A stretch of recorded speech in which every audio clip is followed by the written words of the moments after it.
வணக்கம், welcome to Poppys cooking. இன்னைக்கு நம்ம கத்திரிக்காய் கடலைப்பருப்பு கூட்டு செய்கிறது எப்படின்னு பார்க்கலாமா? அதுக்கு 3 ஸ்பூன் எண்ணெய் சேர்த்துக்கலாம்.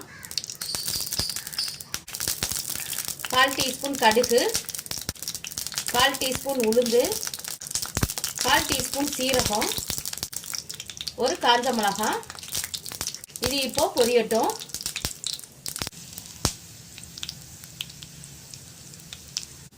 பொரிஞ்சிருச்சு.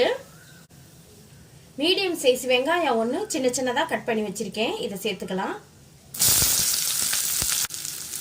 2 பச்சை மிளகாய் கட் பண்ணி வச்சிருக்கேன். இதையும் சேர்த்துக்கலாம். கொஞ்சமாக கருவேப்பிலை. வெங்காயம் நல்லா கலர் மாதிரி வர்ற அளவுக்கு வதக்கிக்கலாம். வெங்காயம் நல்லா வதங்கிடுச்சு. 1/4 கிலோ அளவுக்கு கத்திரிக்காய் இந்த சைஸில் கட் பண்ணி வச்சுருக்கேன். இப்போ இதை சேர்த்துக்கலாம்.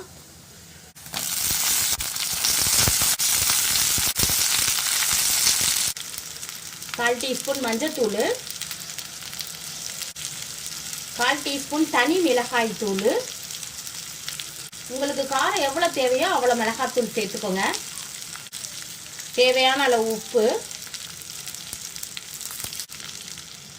3 டீஸ்பூன் கடலைப்பருப்பு வேக வச்சு எடுத்திருக்கேன்.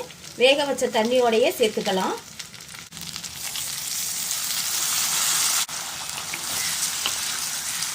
எல்லாத்தையும் ஒரு முறை நல்லா கலந்து விட்டுக்கலாம்.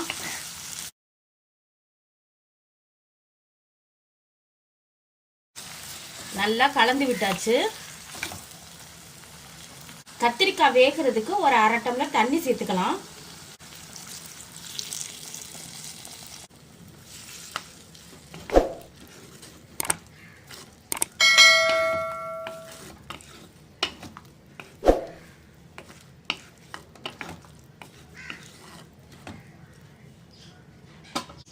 ஸ்டவ்வை ஸ்லோலியே வச்சு 10 நிமிஷம் வேக வச்சு எடுத்துக்கலாம். கத்திரிக்காவை அடிக்கடி கிளறி விட்டுக்கோங்க, இல்லைன்னா அடி பிடிச்சிடும். 10 நிமிஷம் ஆயிடுச்சு. கத்திரிக்காய் நல்லா வெந்துடுச்சு. கொஞ்சமாக கொத்தமல்லி சேர்த்துக்கலாம்.